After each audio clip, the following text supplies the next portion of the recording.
Tabaco, tabaco, tabaco, tabaco, tabaco. Melao, melao, melao, melao, melao. Me contó mi abuela que en tiempos de antaños había un remedio muy bueno y popular. Hojas de tabaco mezclada con melao pa' curar los males de la envidia y el pecado. ¡Qué tradición! Gentlemen, why has the great god nicotine fallen into such disfavor? Frank, what do you think? Well, I think it's like a lot of things in this life. I mean, I think we're going through a period where there are people in this society that want to control what other people do, and I mean it's across the board. I mean, tobacco, wine, some of the great pleasures of life are now being viewed or taught in schools or written about as just totally evil things that will destroy your health. And the pleasurable part of smoking a cigar, drinking wine, is generally ignored. And I think it's a phase we're going through. It probably happened before and probably happen again. But I think it's very unfair. It makes me angry.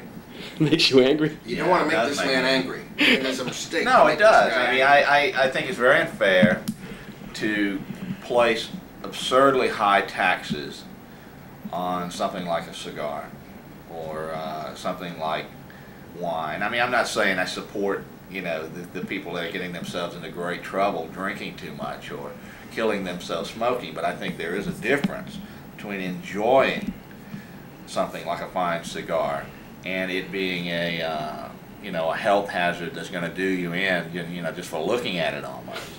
And I think that maybe it would be nice that people could appreciate it and not have to have everything in such black and white, that this is an evil thing. I mean, they're banning Little Red Riding Hood when from schools when grandma drinks a little wine, and I mean, it's ridiculous. The saddest thing, Julia Childs was on TV about this. I mean, the saddest thing is, Mr. Potato Head game? Yeah. They now have, Mr. Potato Head doesn't come with a pipe anymore. Oh, really? I swear to you, this is That was my favorite part of Mr. Potato Head. They want to take away Popeye's pipe.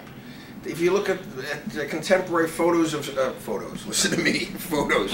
If they look at contemporary pictures of Santa Claus, on greeting cards, he never has a pipe anymore. Santa Claus always smoked a pipe. Uh-huh. Oh, that's right. That's right. New ones. The famous masked picture of Santa always had a pipe. So where can a man smoke a cigar these days? Right here. That's where I'm doing. Wonderful. And in my house, I'll tell you.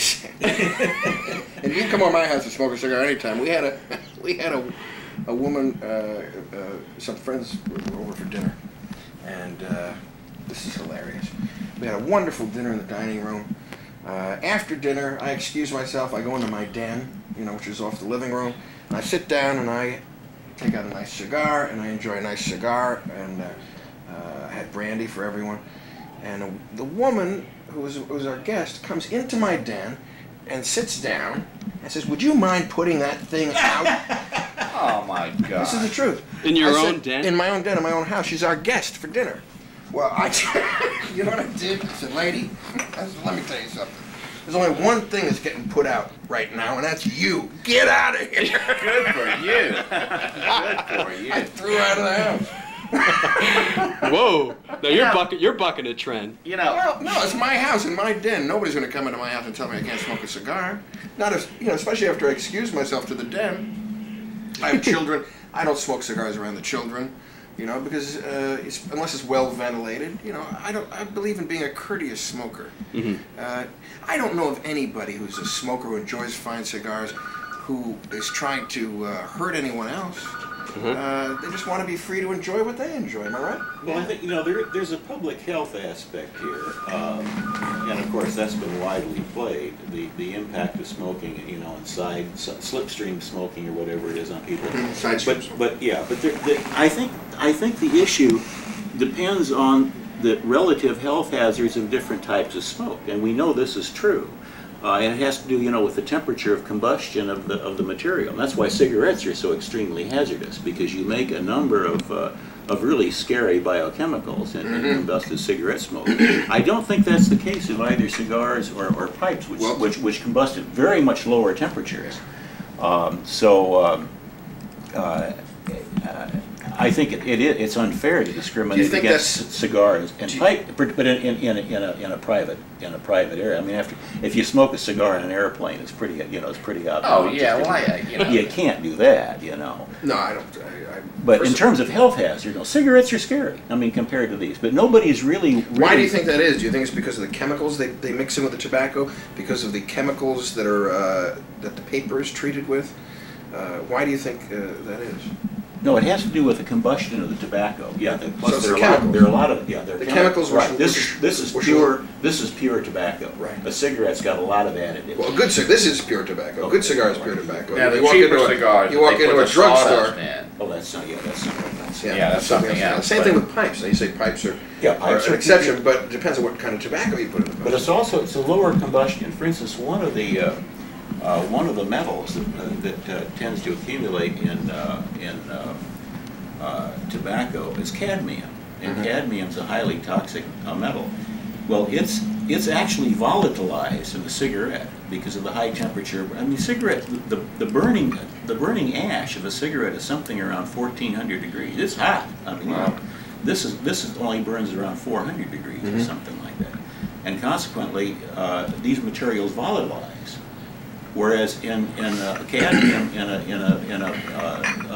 a cigar ash, it stays in the ash, whereas in a cigarette it's going off into the air. And I mean, I don't know how many other compounds there are. So you're making a definite distinction between cigarettes and cigars. Oh, I do too. I think that's very valid. Well, then why have the government? I don't smoke cigarettes. Neither do I. I wouldn't touch a cigarette. Well, why have the governments that impose tax on this not made that distinction?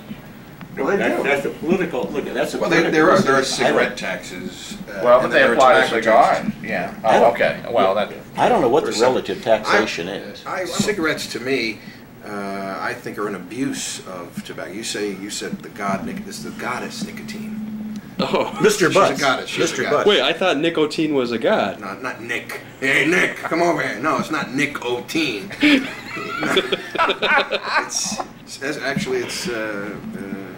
It's who was it that wrote James Barrie wrote a wonderful book that's probably unavailable now. It's called My Lady Nicotine. My Lady Nicotine. The same gentleman who wrote Peter Pan. Wonderful book. And it's a book about smoking a pipe. He was a pipe smoker in the book, and it's all about the wonders and joys of enjoying a pipe.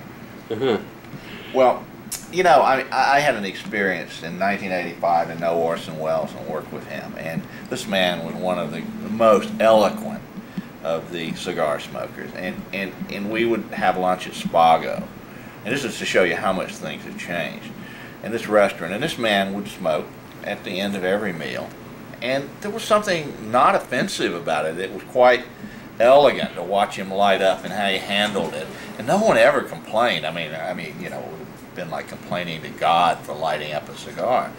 But you know, you look at someone like Wells or George Burns or Churchill, or the people that somehow handle them well. It's a very classy act, which has really been turned into something very offensive, and I think that's what bothers me. It's because it's a knee-jerk reaction, and it's again, you make some real distinctions in the type of smoking there is, but I don't think the public is being educated to that. I mean, this is an evil.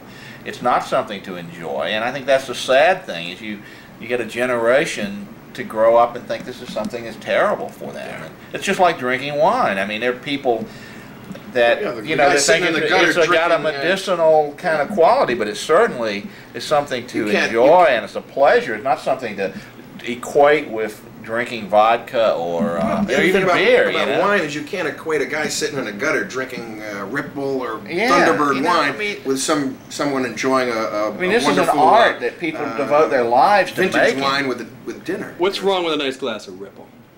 I've never seen anyone drink Ripple out of a glass. Yeah. Usually they're ran out of the Well, I didn't know, you can put that stuff in a glass. Again, from a public health standpoint, I think the point's been made that there's nothing more healthful than having a glass of wine a day. You know, it's mildly, but it's in moderation. Well, again, you see, there you're talking about abuse of something, and I think cigarettes are an abuse of tobacco.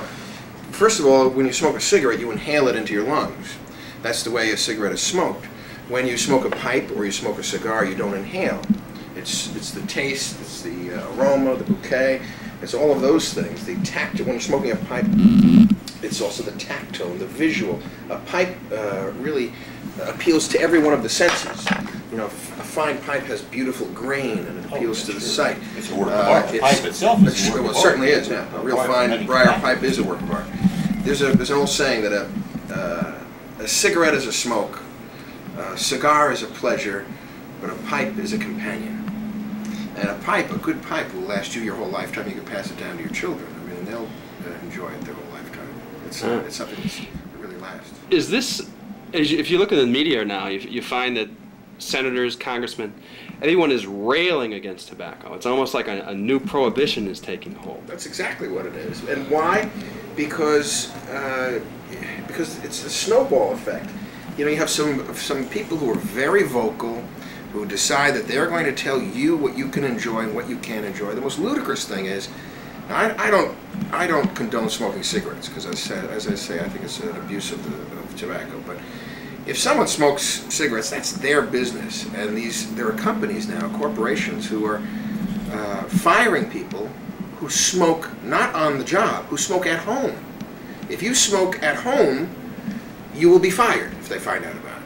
And there are several lawsuits about this. It's incredible. Absolutely. I mean, that's someone telling you what you can do in the comforts of your own home, and that's, well, you know, believe me, well, you know, you wind up with armbands, you know, that kind of mentality. That's right. And these same free agency. These same congressmen who now will not pose in a photograph with a cigar. I mean, of course, they still smoke them in their offices. but You mean how many politicians do you see photographed with cigars anymore? I mean, it used to be commonplace, but now, I mean, they will offend someone. You know, it's just this sensitivity that's gone to, I think, a version of madness almost. Now, Well, that's where it'll end. I mean, I'm afraid. Your image of Franklin D. Roosevelt is having a cigarette, a cigarette very holder. elegant holder. Yeah, That's it. Well, I read something in a magazine not too long ago that the European politicians appear more statesmanlike because it's acceptable to smoke a cigarette or a cigar in Europe. And when you ask them a question, they always have a chance to take that drag on the cigar or the cigarette before they answer. So they look more intelligent. Whereas the American politician doesn't have that little breathing room, so to speak. Especially with a pipe, because a pipe, if you ask someone a question and they have a pipe, they'll take the pipe, they'll tamp it. You know, they have all the little toys that they like to play with, and they'll tamp it, and then they'll take out a wooden match. You always light a pipe with a wooden match, never a paper match. Oh, really? Always. Pipe etiquette. Well, no, it's not pipe etiquette. It's the chemicals that the paper matches are permeated with will flavor the tobacco. And if you're a connoisseur of tobacco, you don't want any other flavors in the tobacco other than the flavors that the cigar maker put in there, that Mother Nature put in there when she grew those wonderful leaves. Tabaco, tabaco, tabaco, tabaco, tabaco. Melao, melao, melao, melao, melao. Fue usada por doctores, licenciados y abogados, santeros y paleros, vendedores de mercado. Superó a la medicina, a los productos exportados, acabó con la malicia, la tristeza y el pecado. ¡Qué tradición!